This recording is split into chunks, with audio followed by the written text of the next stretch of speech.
안녕하세요. 신지우입니다. 저는 전 세계의 미스터리한 사건 사고를 소개하고 있습니다.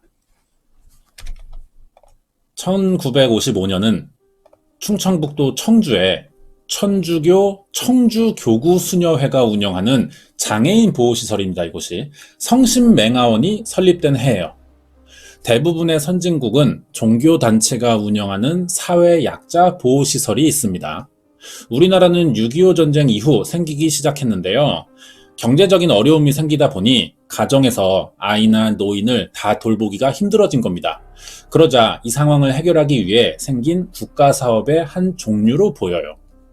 어느 날 성심맹아원에 쌍둥이 자매가 입소합니다. 앞이 보이지 않는 시각장애 1급의 뇌병변 4급 중복 장애인이었던 김주희 양은 보호자의 도움이 반드시 필요했지만 부모가 돌봐야 될 아이들이 너무 많았습니다. 어쩔 수 없이 이 맹아원에 들어와 살게 됐죠. 그리고 김주희 양을 맡긴 부모는 2012년 11월 8일 새벽 성심맹아원으로부터 아주 충격적인 전화를 받게 되는데요. 보호소에서 잘 지내고 있는 줄 알았던 딸이 갑자기 사망했다는 겁니다. 갑작스런 소식에 부모는 급히 연락이 온 곳으로 가봤어요. 그런데 도착한 곳은 맹아원이 아니라 병원이었습니다. 아이가 사망했으니 병원으로 옮긴 것 같죠. 아이 몸엔 멀쩡해 보이는 곳이 하나도 없었어요. 부모는 아이가 사망하기 사흘 전에 보호소로 딸을 만나러 간 적이 있었습니다. 그때만 해도 아이에게 아무 이상은 없었는데 며칠 만에 온몸에 멍이 든 채 사망했다는 거죠. 대체 성심맹아원에선 무슨 일이 있었길래 갑자기 아이가 사망한 걸까요? 이 자세한 이야기를 알아봐야겠습니다. 다음 내용이 궁금하시면 구독과 좋아요 부탁드립니다. 부모가 성심맹아원에 항의했어요. 그러자 여기 사람들은 자신들도 모르는 일이라며 발뺌하는 겁니다. 전날 밤 김주희 양을 목욕시킬 때만 해도 멍자국은 없었다는데 하룻밤 사이 사망했고 보호 담당 교사가 발견했을 때는 온몸에 멍이 들어있었다는 대답을 했어요. 김주희 양의 담당 보호교사는 44세의 여성 강 씨였습니다. 최초 발견자라고 하는데 처음엔 아이가 잠을 자다 사망했다고 진술했거든요. 그러다 갑자기 새벽에 아이가 방에서 혼자 음악을 듣다가 제대로 몸을 가누지 못하고 의자 팔걸이에 목이 끼어 있는 것을 발견해서 응급조치를 바로 했고 병원 응급실에 보내려고 하는데 병원에 가던 중 사망했다고 말을 바꾼 거죠. 보호교사의 말대로 아이의 등과 목은 파여 있었습니다. 의자 팔걸이에 목이 끼어 있었다니까 이때 생긴 자국이었겠죠. 그런데 진술을 한번 바꿨다는 부분에서 신뢰감이 잘 들진 않아요. 그래서 유가족이 정확한 사인을 밝혀달라고 요청했지만 맹아원은 그럴 생각이 없어 보였던 거죠. 왠지 사건을 빨리 덮으려고 하는 것처럼만 보였습니다. 맹아원은 아이가 안타깝게 사망했으니 소정의 위로금을 지급하겠다고 밝혔어요. 하지만 보호시설로서의 책임을 지지 못했다는 자신들의 과실을 인정하진 않았습니다. 아이 부모는 진상규명을 하지 않는 맹아원을 경찰에 고발하기로 결정했죠. 가족은 수사기관에 사건 해결을 부탁했으니 어떻게든 정확한 내막이 밝혀질 거라고 기대했습니다. 하지만 이 선택은 가족이 대체 이 사건은 어디서부터 잘못됐고 언제 끝날지도 모르는 외롭고 긴 싸움을 시작하게 된 계기였죠. 경찰 조사부터 문제였어요. 이 사람들이 정말 전문 훈련을 통해 자격을 갖게 된 사람들인지 의심될 정도로 형편없는 수사를 보여줬습니다. 사건 접수도 제대로 받아주지 않았고 가족이 증거를 찾아와도 전부 이게 신빙성이 없다며 돌려보냈습니다. 끈질기게 몇 번을 더 찾아가자 겨우 수사를 시작해줬다는데요. 사건 전날 어떤 일이 있었는지 조금씩 밝혀지긴 했는데 성심맹아원도 아이들을 돌볼 자격이 있는 사람들인지 이게 의심될 정도로 형편없기는 마찬가지였습니다. 사망한 김주희 양은 시각장애 1급이라 24시간 보호교사의 동행과 관찰이 당연히 필요했어요. 그런데 사건 발생 전 4시간 동안 자리를 비웠다는 사실이 드러납니다. 보호교사인 강 씨가 다른 방에서 알람까지 맞춰두고 잠을 잤던 거예요. 알람을 맞췄다는 사실에서 의도적으로 아이를 돌볼 생각이 없었다는 것을 알 수 있습니다. 당연히 보호교사도 사람이라 잠은 자야 되겠죠. 그러려면 자리를 비우는 시간 동안 다른 보호자가 아이를 돌봐야 하는 건 당연한 겁니다. 업무 교대를 했어야 되는데 아무 대처 없이 편하게 잤다는 거죠. 보호교사가 그전부터 이렇게 일했을 가능성은 아주 높습니다. 매번 별일 없이 넘어갔으니 사건 전날도 똑같이 행동했던 건데 결국 사고가 나버린 거죠. 그러면 성심맹아원과 보호교사가 책임을 져야 됩니다. 자, 김주희 양의 정확한 사인은 뭘까요? 국가수 부검 결과 확실하게 밝히긴 어렵지만 심장 발작으로 인한 사망으로 보인다는 소견이 나왔거든요. 여기까지만 보면 보호교사의 의도적인 방임으로 생긴 과실치사 사건 같습니다. 이렇게 사건이 검찰로 송치됐어요. 어떻게 됐을까요? 청주지방검찰청 충주지청은 7개월간 조사를 벌인 끝에 심장 발작이라면 응급구조사나 전문 의료인이 아닌 이상 보호교사가 옆에 있었더라도 사망을 막긴 어려웠을 것이라며 성심맹아원 원장과 담당 교사 강 씨를 포함한 관계자 5명에게 불기소 처분을 내립니다. 김주희 양 사망에 법적인 책임을 져야 할 사람들이 아니라는 거죠. 이 결과를 받아들일 수 없던 유가족은 사건 재수사를 요청했고 수개월간 외로운 싸움을 하게 됩니다. 문제는 유가족이 일반인 신분이에요. 수사 능력이나 권한이 없기 때문에 어디서 도움을 받거나 증거를 모으기가 쉽지 않았다는 거죠. 자, 죽은 사람은 거짓말을 하지 못합니다. 살아있는 사람들에 의해 거짓말이 만들어지는 거예요.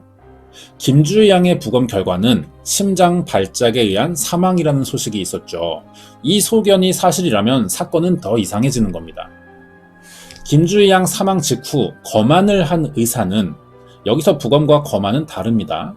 검안은 먼저 눈으로 상태를 보는 거예요. 그 뒤에 시신 속을 들여다보는 과정이 부검이죠. 검안 결과 목에서 우열이 발견됐거든요. 목에 생기는 우열은 경부 압박에 의한 질식사일 가능성이 있는 겁니다. 어떻게 목이 졸렸는지는 확실히 알 수 없지만 누군가 목을 졸랐을 가능성도 남아있다는 거죠. 그리고 온몸에 4에서 8cm 정도 살점이 뜯겨나간 흔적들이 많이 발견됐습니다. 김주희 양은 맹인이에요. 스스로 이런 상처를 내기는 힘들다는 거죠. 그럴 이유도 없고요, 아이가. 몸 곳곳에 난 상처나 우열은 외부에서 어떤 자극이나 충격을 받아 생긴 게 분명해 보입니다. 그런데 국가수는 심장 발작이나 원인을 알 수 없는 의문사로 부검 결과를 냈다는 거죠. 당연히 유족은 검안 결과에 의문을 가질 겁니다. 그리고 4개월 후 이 사건을 담당한 검사가 가족을 찾아와요. 김주희 양의 시신 상태를 직접 확인해 보고 싶다는 겁니다. 그러면서 자기가 책임지고 수사할 테니 믿어주고 주의를 그만 보내달라는 부탁을 한 거죠. 화장해달라는 얘기입니다, 이제. 가족은 딸의 사망 원인을 제대로 밝히기 위해 장례를 아직 치르지 못하고 있었어요. 그러던 중 담당 검사가 왠지 신뢰 있는 말을 하니까 2013년 3월 26일에 가족이 화장을 결정합니다. 그리고 강원도 영월에 동강내가에다 유골을 뿌렸죠. 되돌릴 수 없는 선택을 한 거예요. 결정적인 증거가 남아있는 피해자가 화장됐으니 이제 시신을 통한 조사는 할 수 없습니다. 가족은 검사의 말만 믿고 장례를 치른 건데 3일 뒤에는 사건 담당 검사가 바뀌었다는 통보를 받아요. 그러면서 재검안 승인이 났다는 겁니다. 유가족이 여러 번 재검안 요청을 했는데 모두 거절당하다가 장례를 치르고 나니까 승인이 났다는 거죠. 너무 오해하기 좋은 상황입니다. 마치 증거를 없애기 위해 부모에게 장례를 유도했던 것 같아요. 유가족은 어떻게 된 건지 알고 싶다면서 이전 담당 검사를 만나보려고 했는데 알 수 없는 이유로 거절당합니다. 그러면 이제 교체된 검사라도 만나야겠죠. 그런데 이 사람도 유가족을 만나주지 않는 거예요. 새 검사는 뒤늦게 재검안이 승인됐지만 이미 시신을 화장한 뒤였기 때문에 직접 확인할 방법이 없으니 사망 당시 이 촬영해둔 사진으로 판독하겠다는 이야기를 했는데요. 이렇게 해서 진상이 밝혀지겠냐는 겁니다. 아무리 해상도가 높은 카메라라도 직접 시신을 눈으로 확인하거나 관련 분야 전문가가 아닌 이상 신뢰할 수 있는 소견은 나오기 힘들겠죠. 꼭 범죄 전문가가 아니라도 이런 부분은 누구나 생각할 수 있는데 왜 이 사람들만 이렇게 이상한 판단을 하냐는 겁니다. 정확한 물증은 아직 없지만 왠지 이 사건은 권력을 가진 누군가의 개입이 없는 이상 납득이 안 될 정도로 이상하게 진행되고 있었어요. 사건을 의도적으로 계속 숨기려는 것 같습니다. 이제 김주희 양의 가족이 할 수 있는 방법은 한 가지밖에 없었어요. 사건을 알리는 거죠. 10개월간 국회의사당과 청와대 앞에서 1인 시위를 시작합니다. 그동안 수사기관은 뭘 했을까요? 경찰은 유가족이 찾아온 증거를 받아주지 않았고 사건을 담당한 충주지검은 혐의 없음으로 맹아원 관계자들을 구속하지 않았는데요. 2014년 1월에는 대전고등검찰청도 이유 없음이라는 명목으로 영장을 기각합니다. 수사기관이 매번 이해되지 않는 태도를 보이자 시민단체가 나서서 제대로 된 진상규명을 촉구한다고 입장을 밝혔어요. 그러자 2015년 7월 대전고등법원은 유가족이 성심 맹아원을 상대로 낸 과실치사 혐의를 받아들여서 재판 명령을 내립니다. 이렇게 해서 3년 만에 제대로 된 재판이 열렸어요. 자, 1심 결과가 어땠을까요? 김주희 양의 사망을 처음 발견한 보호교사 강 씨에게 업무상 과실치사 혐의로 징역 8개월과 집행유예 2년이 선고됩니다. 강 씨는 재판 결과를 받아들일 수 없다며 항소했어요. 항소 결과는 어떨까요? 2016년 4월 청주지법 형사항소부는 아이를 제대로 보호하지 못한 과실은 인정되나 이 소홀함이 사망으로 이르게 했다는 인과성을 보기 어렵다며 무죄를 선고합니다. 2017년 11월에도 대법원에서 최종적으로 강 씨의 무죄가 확정됐어요. 이렇게 강 씨라는 사람은 이 사건과 완전히 관련 없는 사람이 됐죠.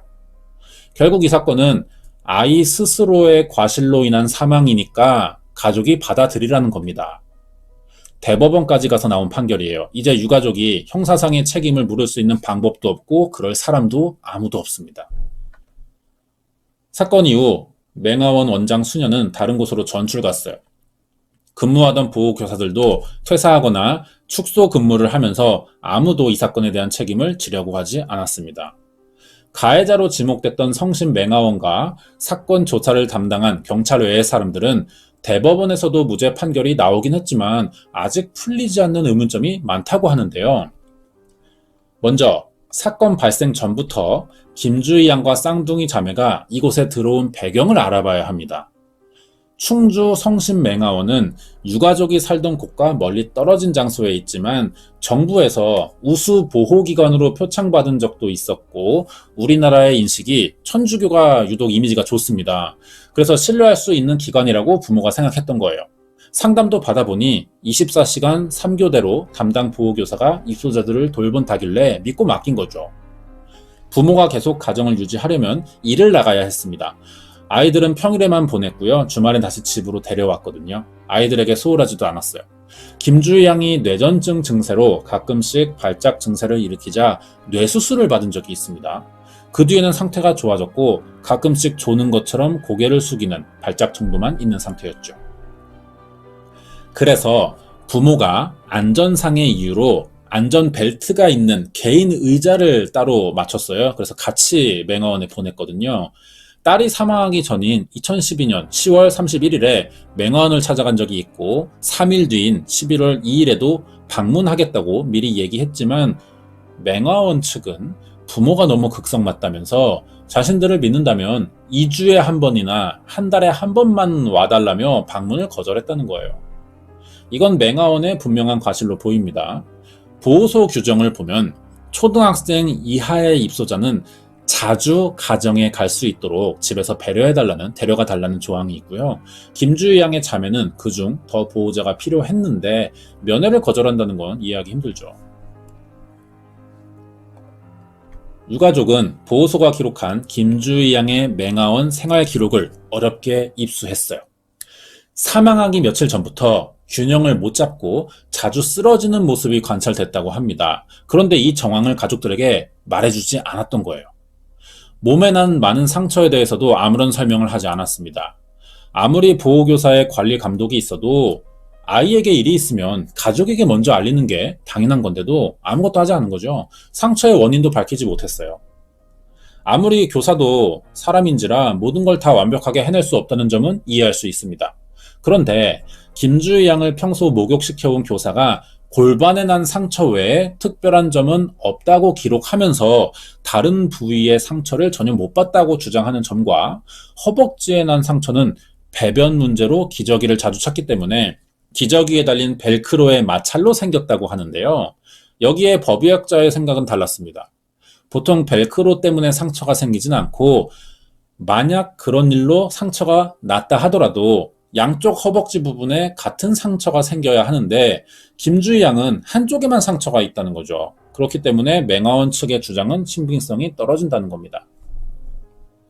그리고 김주희 양이 입소하기 전 아이들을 돌봐오던 부모는 기저귀를 오랫동안 채워왔지만 그런 상처는 난 적이 없었다고 했거든요. 이런 반론에 맹아원 측은 제대로 된 대답을 역시 하지 못했습니다. 이해하지 않는 정황은 더 있어요. 아무리 사람이 사고로 사망한다 해도 경찰에 신고한다면 현장을 그대로 보존해야 되는 건 상식이고 원칙이죠. 맹아원은 김주희 양을 병원으로 옮긴 뒤에 경찰 신고까지는 했어요.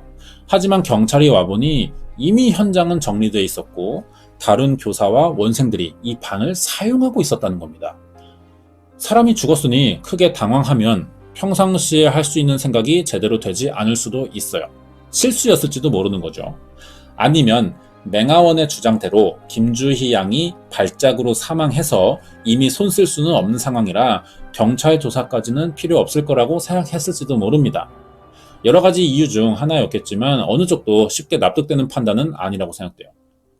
그 외에도 쌍둥이 언니인 김우희 양은 맹아원 입소 당시 동생을 포함한 4명이 진실방이라는 곳에서 생활했다고 증언했어요. 그런데 동생인 김주희 양이 사망하기 일주일 전부터 입소자를 관리하던 사람이 갑자기 동생 혼자만 진실방에서 생활을 시켰다는 겁니다. 이때 언니는 맹아원이 왜 이렇게 생활을 시키는지 전혀 몰랐다고 했거든요. 맹아원 말을 들어보니까 김주희 양이 평소 밤에 잘 자지 못하고 소란을 피웠으며 다른 아이들도 잠을 못 자게 방해했기 때문이라고 설명했습니다. 맹아원의 이런 주장은 쌍둥이 자매가 입소할 때 부모에게 둘이 같이 지낼 수 있도록 하겠다는 약속과 달라요.